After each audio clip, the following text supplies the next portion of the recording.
When I assumed office, I think the people of Thailand and also our friends around the world were very concerned about the political situation then. And of course, there was the onset of the global economic crisis.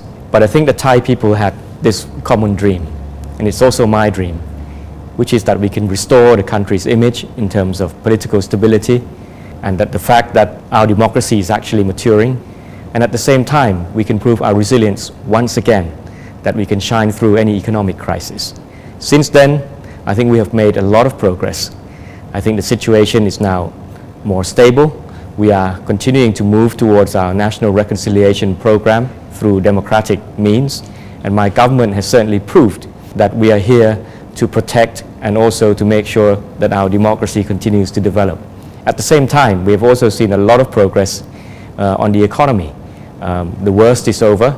I think the economy is well on the recovery path, and we're also preparing ourselves for the post-crisis world.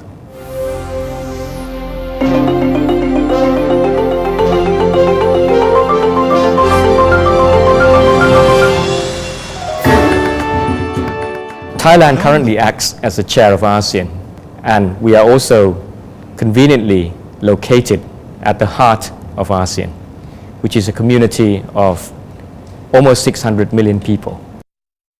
We also assume chairmanship at a time when ASEAN itself is also moving towards a community building process, where we will achieve what is set out in the new charter of ASEAN, this vision of a true community in terms of political, security, economic and social community by the year 2015. This will not only create tremendous opportunities for the people of ASEAN, the 10 Southeast Asian countries, economically and also in terms of strengthening their cultural and social ties, but also provides an incredible market and opportunities for foreigners who want to invest and trade with us.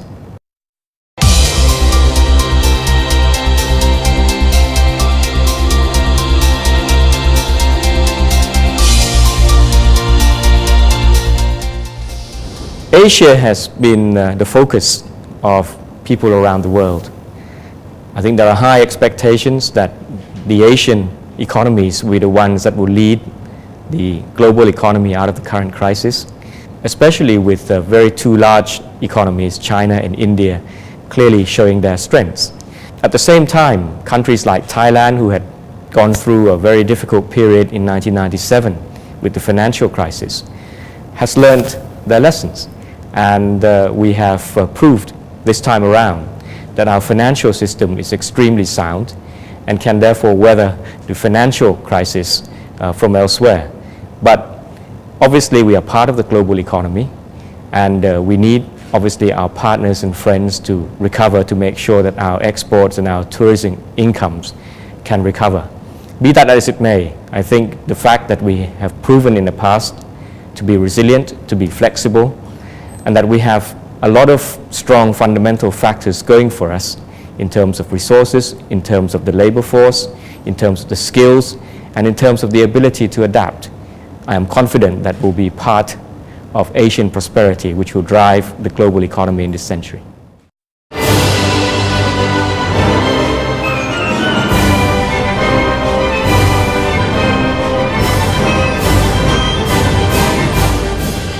Thailand has always adopted a very outward-oriented approach to development throughout our history. So we've always welcomed foreigners in terms of trade, investment, social, cultural exchanges. That makes us very well suited to the global economy in a globalized age.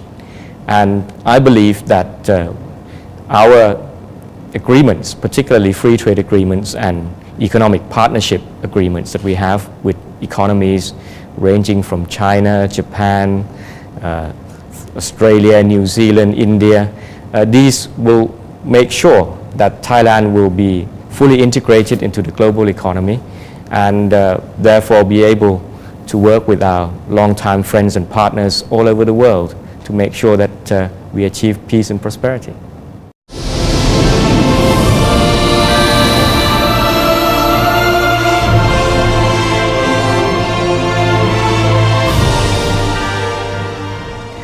When we were faced with the economic crisis, the first thing we knew we had to do was to protect our people. And so our first stimulus package program was really designed to help the poorest and the least fortunate in our country. What we did was to run a number of programs that sustain the purchasing power of those people, whether they are the elderly, whether they are school children, whether they are the unemployed. And that has helped sustain the amount of economic transactions and activity domestically to compensate somewhat for the drop in exports and tourism. But more significantly, we are now undertaking the second stimulus package program, which we call Investing from Strength to Strength. Basically, this is about upgrading the country, making sure that the country is well prepared for the post-crisis world. In particular, we are investing in agriculture, particularly water management and water distribution. We are also investing to reduce our logistics costs in terms of communications and transport networks. We're investing in schools, we're investing in health centers, and we are making support and contributions available for our creative economy and the tourism sector. So all in all, what we are doing now is to create jobs for the immediate term and at the same time make sure that their activities are productive, are worthwhile for the long term, and that we're investing from strength to strength.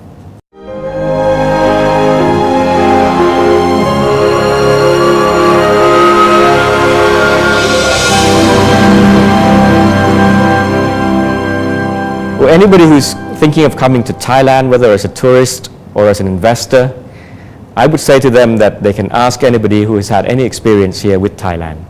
And I'm sure that they'll be told about great potential in terms of our economic capabilities, the agricultural, industrial service sector. They can tell you about all the things that we have to offer as a tourist destination: beaches, mountains, and most of all, our friendliness, hospitality, and world-renowned smiles. And the fact of the matter is, our culture, our people, our history have proven, and I think our past history has shown, that Thailand has always been a very resilient country, and time again, despite all the difficulties and despite all the crises, we have come through. And that is why, even during these very difficult times, Thailand once again is shining through.